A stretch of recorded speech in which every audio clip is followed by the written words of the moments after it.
Chapter 19, Flying Sausage.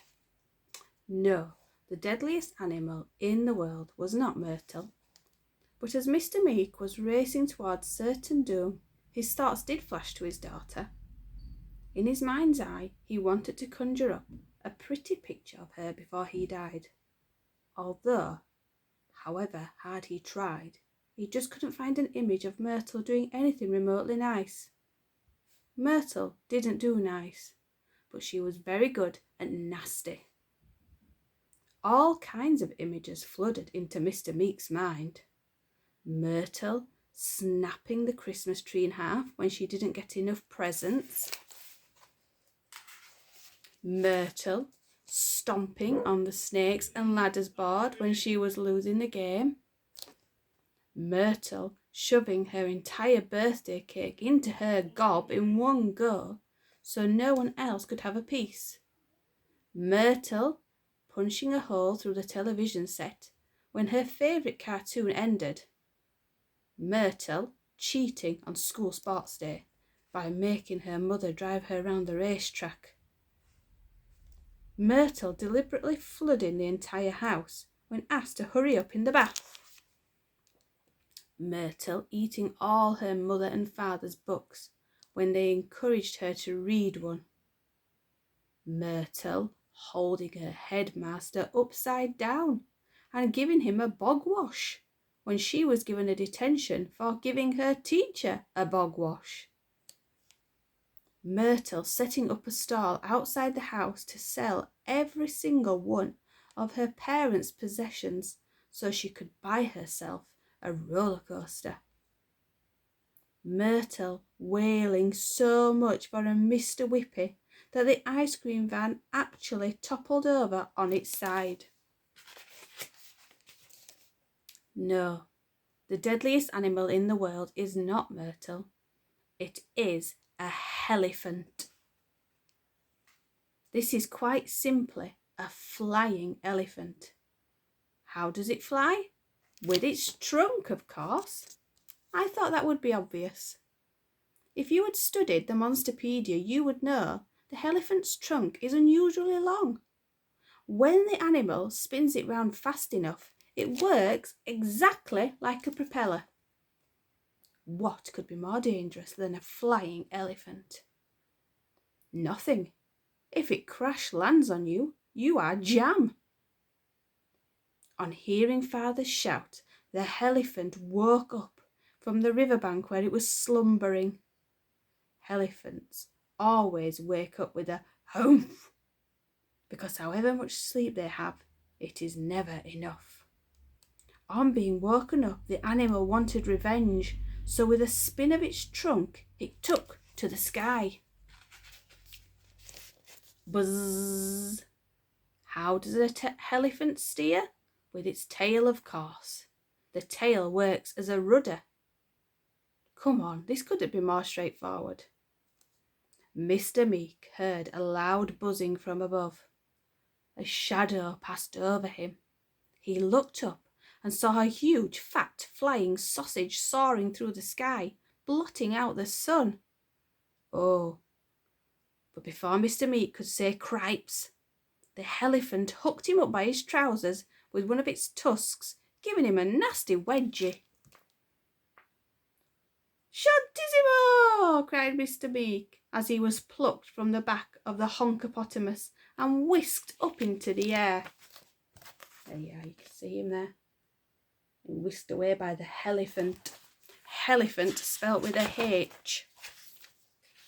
The Monsterpedia wriggled around in the back of his trousers in an attempt to escape. Meanwhile, the Fing simply bit harder onto his finger, closing its one eye in concentration. The pain was so indescribable, so I won't even try, other than to call it indescribable. "Let me go!" screamed Mr. Meek to the elephant. Then he looked below him. It was a long way down. "Actually, keep holding on to me, please. Thank you so much." Chapter 20, Furry Finger Warmer. With its trunk whirring like a propeller, the elephant soared above the clouds. It was bitterly cold all the way up there, where the sky meets outer space. Mr. Meek found himself covered in a light dusting of ice, like a lolly fresh out of the freezer. He looked down at his finger. To his unsurprise, the Fing was still very much attached to it. Its one eye was blinking due to the cold. Despite the pain, which as I previously described was indescribable, it was at least the one part of Mr. Meek's body that was not freezing. The Fing was a furry finger warmer. The only problem was that you couldn't take it off. Now, hundreds of miles from where it lived, the elephant was ready to take revenge and drop its load. In an instant, Mr. Meek's trousers became unhooked from the tusk. "Ah!" he screamed as he tumbled through the sky. If Mr. Meek didn't act fast, he would be nothing more than a splattering of bolognese sauce on the ground. If only he had a parachute. Mr. Meek looked at the round furry thing still attached to his finger. He had an idea so utterly preposterous that it might just work. According to the Monsterpedia, Fings could vary dramatically in size. Sometimes they were as small as a marble, and other times the size of a hot air balloon.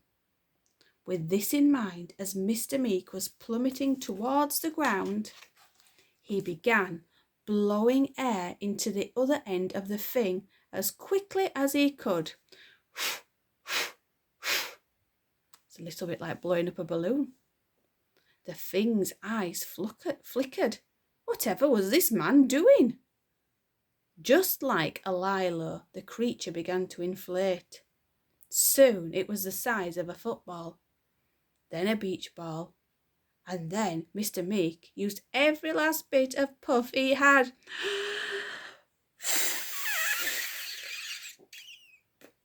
The Fing was now 100 times or more its original size.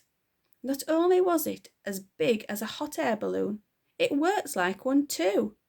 Now, instead of falling, Mr. Meek was floating, up, up and away.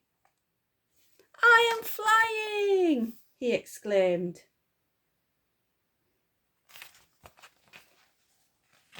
Still holding his finger. Chapter 21. Hot Air Finging. Now, all Mr. Meek had to do was steer a course home. As he saw the continents roll by hundreds of miles beneath him, he thought happily about all the money he was saving on airfares. Using his legs as a rudder, Mr. Meek steered a course over Africa, across mainland Europe to the British Isles. Every now and again, he would blow more air into the Fing's end to stop it from deflating. Now you can see, look, we've got a map there showing us where he's going. He's coming right over here, isn't he? That's where we live, in England. Best of all, the Monsterpedia was still tucked safely down the back of his trousers, and even though there was an overdue fine to pay, there could have been a much heftier one for a lost book. Mr. Meek was mightily pleased with himself. If he could have, he would have given himself a pat on the back. He'd invented a brand new mode of travel. Hot air finging. In a matter of days, Mr. Meek was floating over his town, then his street, then his house. A smug look spread across his face. What a super surprise he had for his darling daughter. Not only had he cheated death, but he had brought her the greatest present of all. Do you think she's going to be grateful, knowing Myrtle and the kind of child she is? I'm not sure. Something of myth, something of legend, something from another world, some Fing. I've done it, hollered Father. Little old me. He reached up to the furry ball to embrace it. Thank you, thank you, thank you for never letting go, for letting me blow air into your what's-it. Unfortunately, the man squeezed too hard on the thing.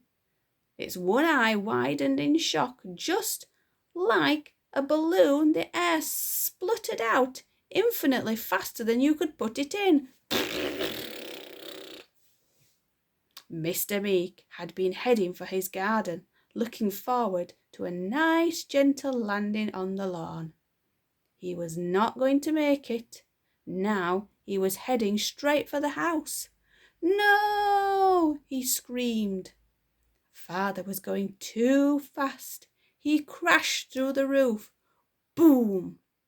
He smashed through the first floor before landing in a dusty heap on the living room carpet. Fortunately, the Monsterpedia, which was still down the back of his trousers, cushioned the fall. If not, he might very well have suffered from a broken bottom.